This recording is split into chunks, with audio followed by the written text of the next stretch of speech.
Right, it's time to do another podcast. It's 10:45 p.m. and I'm back in London, having spent 11 days on the road in Montreal, Portland, and San Francisco. It's been really crazy. Yesterday I got up, had a breakfast with a friend who's working on a book about blogging, and did like an hour-long interview, and then went and did a podcast with Leah Laporte and the This Week in Tech gang. And then I got on an airplane, and who should be sitting next to me but Ben Laurie, a friend of mine from the UK, who owns the data center in the old fallout shelter called The Bunker.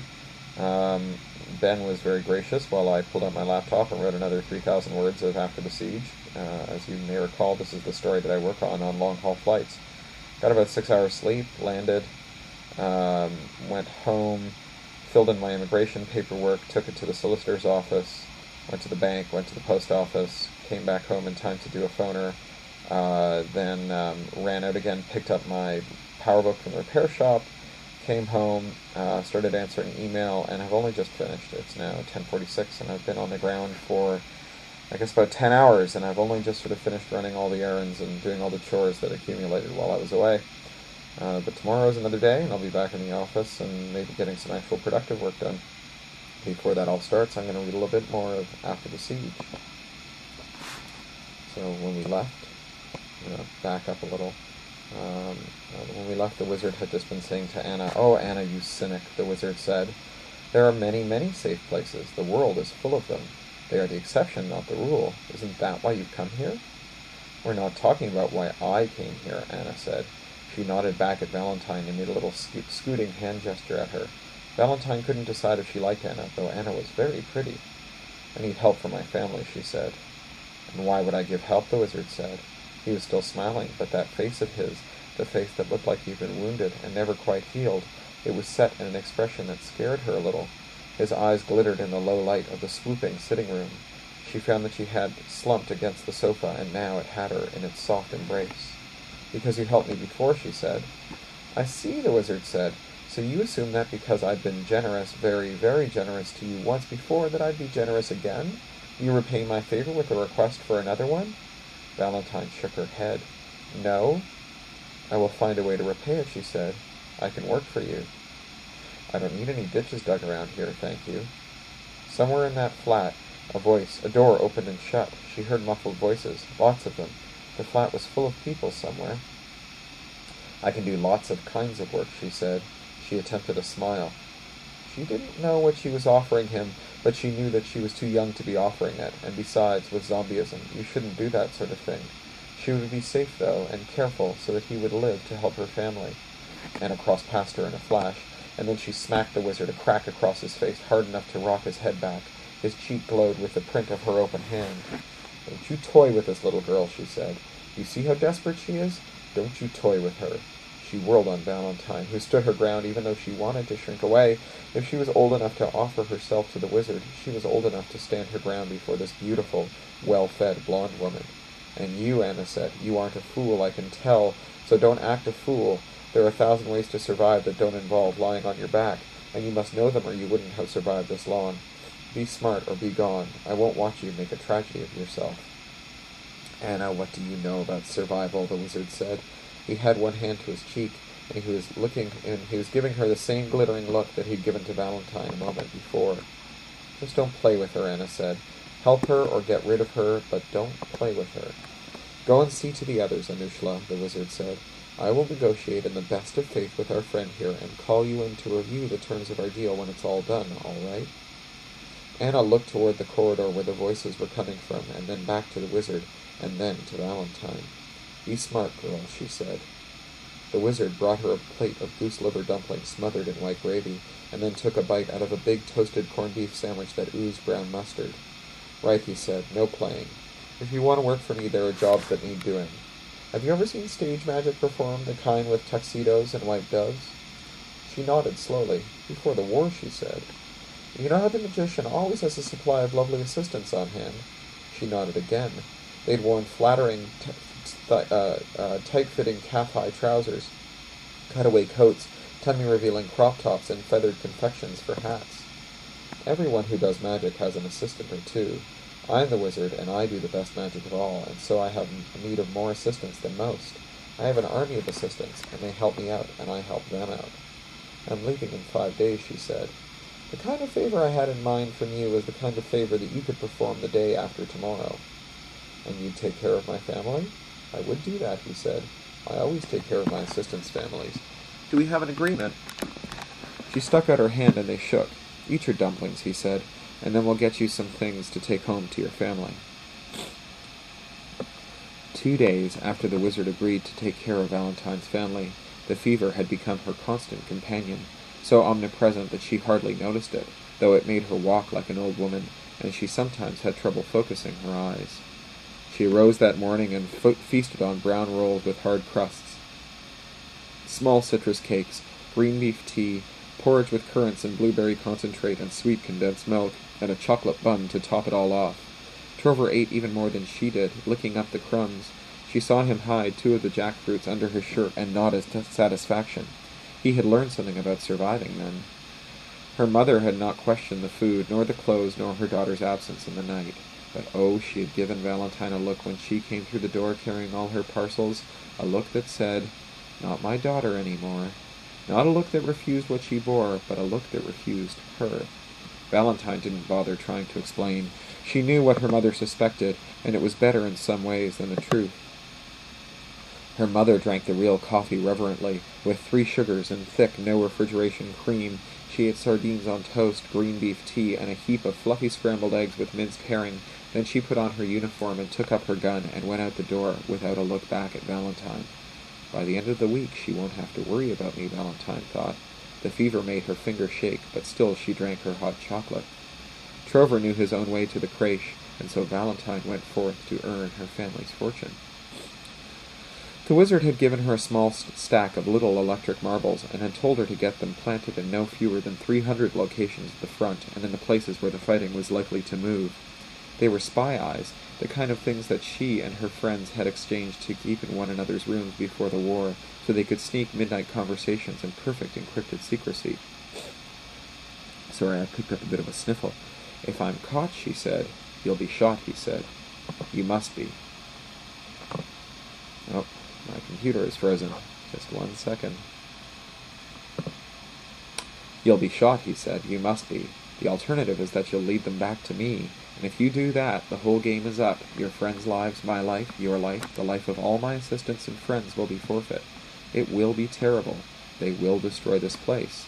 They will destroy your home, too. She didn't report for her digging. That was okay. Lots of people didn't show up to dig on the days when they were feeling too weak to hold a shovel. She wouldn't be missed. She had the fastest shoes that the wizard could print for her on her feet, though she'd carefully covered them in grime and dirt so they wouldn't stand out. And she'd taken an inhaler along that would make her faster still. He'd warned her to keep eating after she took the inhaler, or she'd starve to death before the day was out. The pockets on both thighs of her jumpsuit were stuffed with butterballs wrapped around sugared kidneys and livers, stuff that would sustain her no matter how many puffs she took. No one challenged her on her way to the front. There were some her age who fought, and many more who served those who fought, bringing forward ammunition, digging new trenches right at the front. The pay for this was better than the pay for digging the trenches that she'd gotten for digging in the safe trenches. She brought a shovel for camouflage. The first round of trenches were familiar, the same kind she'd been digging in for months now. She even saw some of the diggers that she dug alongside of, nodding to them though her heart was thumping.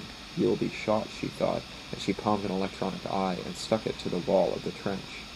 She moved forward and forward, closer to the fighting. It had always been a dull, distant rattle, the fighting, never quite gone, but not always there either. Instinctively she kept her distance from it, always moving away from it. Today she moved toward it, and her blood sang. Over one trench over, there came the dread zzz sound of a trench buster, and she threw herself down. There were anti-busters in the trenches, too, but they didn't always work. The trench busters were mostly up around the front, but they sometimes came back to the diggers, and they had killed one crew she knew of. There were screams from the next trench, then a sound like a bag of gravel being poured out. That was the anti-buster she knew, and the trench buster soared out overhead of her and detonated in the sky, mortally confused by the counter-logic in the anti-buster. She realized that she had peed herself. Just a little, just a few drops that must have escaped when she gave her involuntary shriek. She planted her hands in the frozen dirt of the trench floor and got to her knees. That was when she saw the fingertip, shriveled and frozen, lying just a few inches from her. It had been cleanly severed. She had seen so much death, but the fingertip, cut off and left there to dry out and be trampled down into the dirt, it made her stomach do a slow somersault. She threw up a little, and peed herself a little more, and her eyes watered. That was when she knew she couldn't complete the wizard's mission.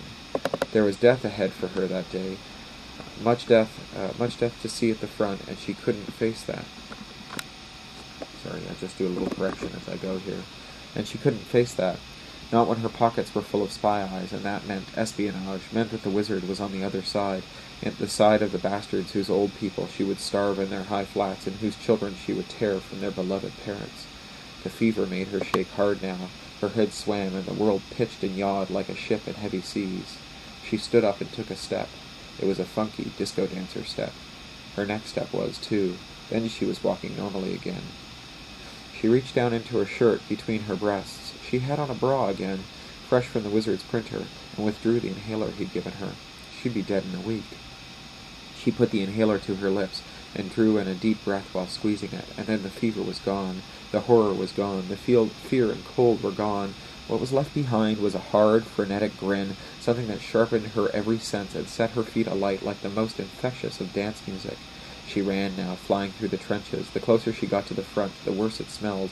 But that was okay. Bad smells were fine by her. Body parts. The fingertip had just been a preview. Here you could find jawbones and tongues, hands and feet curled in cocks and viscera that glistened through its dust crust.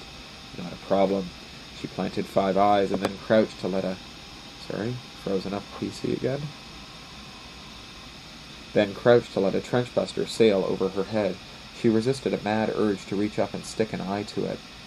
Then planted another eye, palming it and sticking it right under the nose of a gunnery sergeant who was hollering at 2 old women who were struggling to maneuver a gigantic multi-part weapon into position. To Valentine, the women looked old enough to be from the same tribe she'd hold water for, and they were so thin that they looked like they were made of twisted-together wires. Their eyes were huge and round and showed the whites. The sergeant paid her no mind as she slipped forward, her shovel still in one hand. The trench dead-ended ahead of her, and she jigged to a side trench, but soon that too dead-ended. Dead end after dead end. Each got its own eye. Before long she was at the end of the road. No more side tunnels. She would have to turn back and try another path. There were no maps of the trenches, of course. She had another puff off her inhaler. Her stomach lurched, and her knees gave way. She was back in the dirt now, and she remembered what the wizard had said about eating when she was on the inhaler or starving to death. Then she went into seizure. Her limbs thrashed, her head shook back and forth. She banged her forehead into the frozen dirt. A gargling escaped her throat, nothing at all like words or any other human sound. When the seizure passed, and it did pass, though it felt like it never would, she shakily withdrew a fistful of butterball and sugared organ meat and shoved it in her mouth. Most of it escaped, but some of it got down her throat, and her hands were steadier in a moment, enabling her to eat more. She got to her knees, she got to her feet. She ate some more, and had another puff off the inhaler. God, oh God, she felt marvelous now. Food and the inhaler were magic together. Dead ends, pah! Who had time to go back through the trenches? She'd be dead in 5 days. She jammed her fingers in the frozen dirt on the trench side and hauled herself up to the surface. In her months and months of digging in the trenches, she had never once peeked over the edge. There were things that watched for snoopy looks over the trenches, laser scanners and sentry guns.